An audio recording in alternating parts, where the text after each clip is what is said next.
and strong with God. Manpower development. Encouraging modesty in dressing.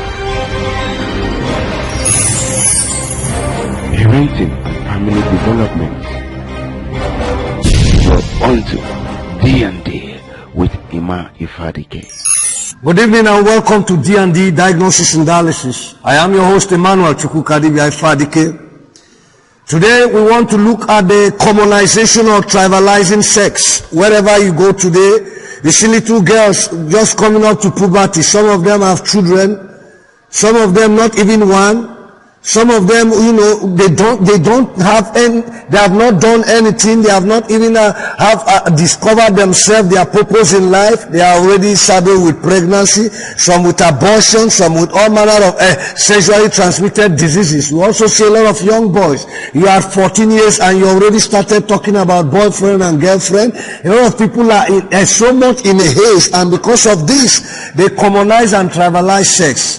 Now let me say to you, if you're a young man and you're a young girl, or you're a man or you're a woman, now sex is something that God hallowed in the holy matrimonial bed. That's why the Bible says in Hebrews 13:4 that marriage is honorable with bed on the fire. Every marriage outside the bed of matrimony is an illegal, and it's an illegal sex. It's called adultery or fornication, or it's called sin. It's against God and against His word. Now listen, God fearfully and wonderfully made us in Psalm 139 verse 14. Now He made us male and female. He created them. That's what the Bible says in Genesis. Firstly, He created man, and He created man and put His spirit in a man and placed him in a garden. So God created us that we may have fellowship and find fulfillment with God. So you cannot be your best, neither can you fulfill your life here on earth and in eternity without God. That's why the number 0, without Him, you can do nothing. Now He created a woman also with His spirit. So that is why the essence of man, human being, is that we are the same. That's why we are called human. We have the mind of God. We have the spirit of God in us. Now, for purposes of physical and physiological and functionality, God created us differently, configured us differently.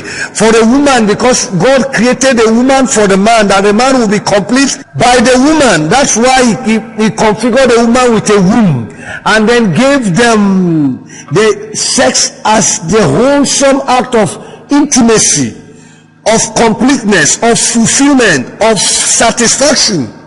But what is happening today? A lot of young boys and a lot of young girls today, weightier matters such as sex, which the Bible says your body is a temple. 1 Corinthians 16 verse 6 verse 19 and 20. It says, do not defile your body, for it's a temple of God. God dwells in your body. The garden has been transported after the corruption in the Garden of Eden. Jesus Christ has come and overcome the devil that brought the problem in Eden, and now has placed His garden in our heart. Isaiah 58 verse 11. That's why when you believe Him, He circumcises your heart becomes a well-watered garden. Now, why is it that in our time, small boys and girls, they do not fear God, neither do they fear men? You see them walking up carrying prostitutes, young girls becoming prostitutes. In university, some become aristo.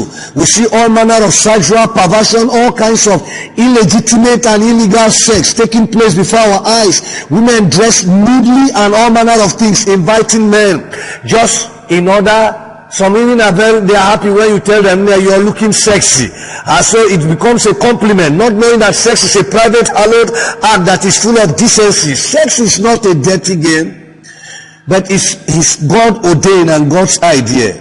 Why is there so much problem? That's why today in Diagnosis and Dialysis, we want to do this first series about it. Number one, we realize that a lot of parents also do not understand, do not hallow it, do not reverence it, do not appreciate and deal with sex with the dignity that it deserves in their matrimonial home. And all that is why we see a lot of people that are married, they are playing outside unconscionably and without remorse.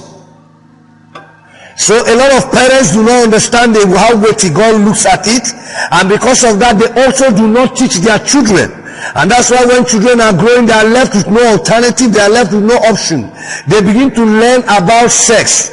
Number one, they learn about sex from peers and friends. And when you learn something and you don't learn it well, when the learning is corrupted or is toxic, it becomes a problem. Because a lot of parents, when you watch your child begins to grow, it's your responsibility, not for peers, not for friends, to teach them. When the child is coming to the age of puberty, you sit down. That's why the Jews are very wonderful. From the age 12, there is a relationship. Father and son, mother and daughter, and there is a family relationship. You discuss, there is communication, there is relationship skill, there is also you forewarn and you show them their vision. You tell them the things that they are expecting in the society. But today, that's why the Bible says, train up a child in the way they grow. Not only in the Bible, but you train them how to courtesy, decorum, what to meet in life's journey. That's the training. You prepare them and you prepare them and arrange them so that they can win. But this is lacking, particularly on the issue of sex, because we have a very corrupted perception and perversion that sex is dirty, sex is private, sex will not be discussed either in church or in the family. So children are left with no alternative other than what they see or what they hear and learn from peers or friends, or what they see on movie and television.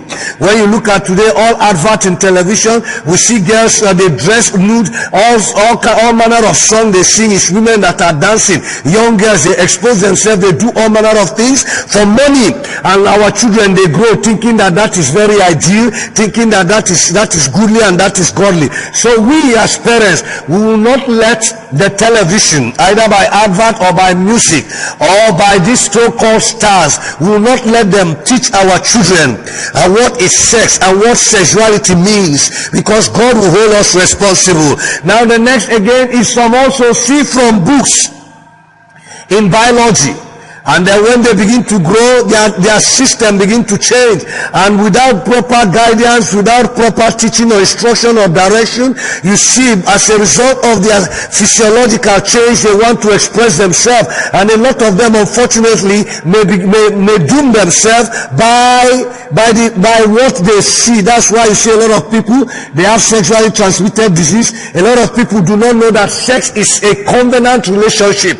Because once you go into sexual relationship with a man, both of you, all his baggage and luggage, all his bad luck, all the things that he carries from his naturality, he turns it into you. That's why God says, when anyone that is joined to a harlot is become you become one flesh. When you have sex as a young girl with a man, all his bad luck, it can shroud and veil your destiny. That's why you do not trivialize it. You do not take it as chewing gum, as a party affair. One single thing can doom you completely.